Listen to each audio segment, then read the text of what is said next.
बहू कहाँ मर गई? अंदर से आवाज, जिंदा हूँ माँ जी। तो फिर मेरी चाय क्यों अभी तक नहीं आई? कब से पूजा करके बैठी हूँ, ला रही हूँ माँ जी। बहू चाय के साथ भजिया भी ले आई। सास ने कहा, तेल का खिलाकर क्या मारोगी? बहू ने कहा, ठीक है माँ जी, ले जाती हूँ। सास ने कहा, रहने दे, अब बना दिया है तो खा लेती हूँ। सास ने भजिया उठाई और कहा, कितनी गंदी भजिया बनाई है तुमने। बहू, माँ जी मुझे कपड़े धोने हैं, मैं जाती हूँ। बहू दरवाजे के पास छिपकर खड़ी हो गई। सास भजिया पर टूट पड़ी और पूरी भजिया खत्म कर दी। बहू मुस्कुराई और काम पर लग गई। दोपहर के खाने का वक्त हुआ। सास ने फिर आवाज लगाई, कुछ खाने को मिलेगा? बहू ने आवाज नहीं दी। सास फिर चलाई, भूखे मारोगी क्या? बहू आई, सामने खिचड़ी रख दी। सास गुस्से से, ये क्या है? मुझे इसे नहीं खाना, इसे ले जाओ। बहू ने कहा, आपको डॉक्टर ने दिन में खिचड़ी खाने को कहा है, खाना तो पड़ेगा ही। सास मुंह बनाते हुए, हाँ तू तो मेरी माँ बन जा। बहू फिर मुस्कुराई और चली गई। आज इनके घर पूजा थी। बहू सुबह 4 बजे से उठ गई, पहले स्नान किया, फिर फूल लाई, माला लाई, रसोई साफ की, पकवान और भोज बनाया। सुबह के 10 बज गए, अब सास भी उठ चुकी थी। बहू अब पंडित जी के साथ भगवान के वस्त्र तैयार कर रही थी। आज ऑफिस की छुट्टी भी थी, उनके पति भी घर पे थे।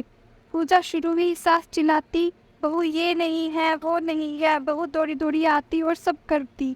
अब दोपहर के 3 बज गए थे। आरती की तैयारी चल रही थी। पंडित जी ने सबको आरती के लिए बुलाया और सबके हाथों में थाली दी। जैसे भी बहू ने थाली पकड़ी, थाली हाथों से गिर खड़ी। शायद भोज बनाते हुए बहू के हाथों में तेल लगा था, जिसे वो पोंछना भूल गई थी। सारे लोग तरह तरह की बातें करने लगे। कैसी बहू है, कुछ नहीं आता, एक काम भी ठीक से नहीं कर सकती, ना जाने कैसी बहू उठा लाई, एक आरती की थाली भी संभाल नहीं सकी। उसके पति भी गुस्सा हो गए, पर सास चुप रही, कुछ नहीं कहा, बस यही बोल के छोड़ दिया, सीख रही है, सब सीख जाएगी धीरे धीरे। अब सबको खाना परोसा जाने लगा। बहू दौड़ दौड़ के खाना देती, फिर पानी लाती। करीब 70-80 लोग हो गए थे। इधर 2 नौकर और बहू अकेली, फिर भी वहाँ सारा काम बहुत ही अच्छे से तरीके करती। अब उसकी सास और कुछ आस पड़ोस के लोग खाने पर बैठे। बहू ने खाना परोसना शुरू किया। सबको खाना दे दिया गया। जैसे ही पहला निवाला सास ने खाया, तुमने नमक ठीक नहीं डाला क्या? एक काम ठीक से नहीं करती, पता नहीं मेरे बाद कैसे ये घर संभालेगी। आस पड़ोस वालों को तो जानते ही हो ना साहब, वो बस बहाना ढूंढते हैं नुक्स निकालने का। फिर वो सब शुरू हो गए, ऐसा खाना है, ऐसी बहू है, ये वो वगैरह वगैरह। दिन का खाना हो चुका था। अब बहू बर्तन साफ करने नौकरों के साथ लग गई। रात में जगराता का कार्यक्रम रखा गया था।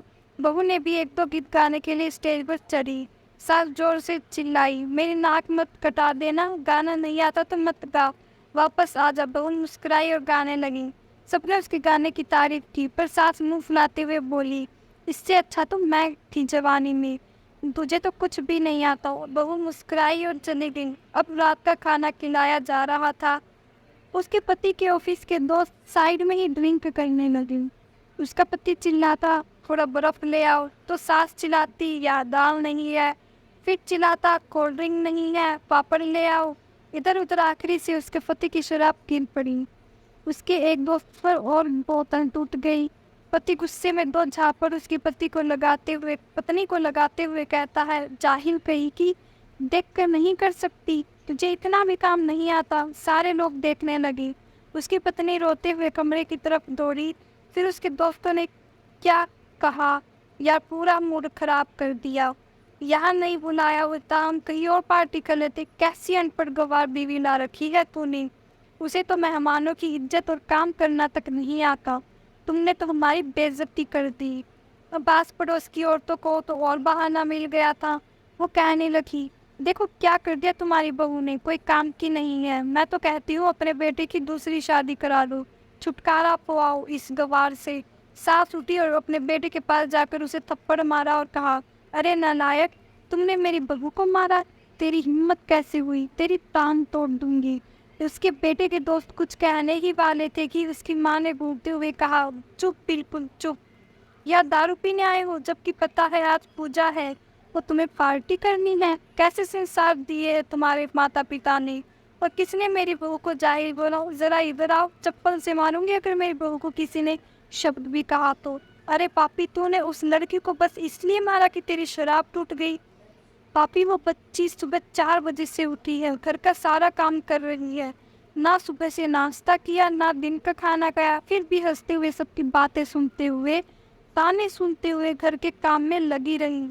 तेरे यार दोस्त को वो अच्छी नहीं लगी, जूते से मारूंगी तेरे दोस्तों को जो कभी उन्होंने ऐसा कहा।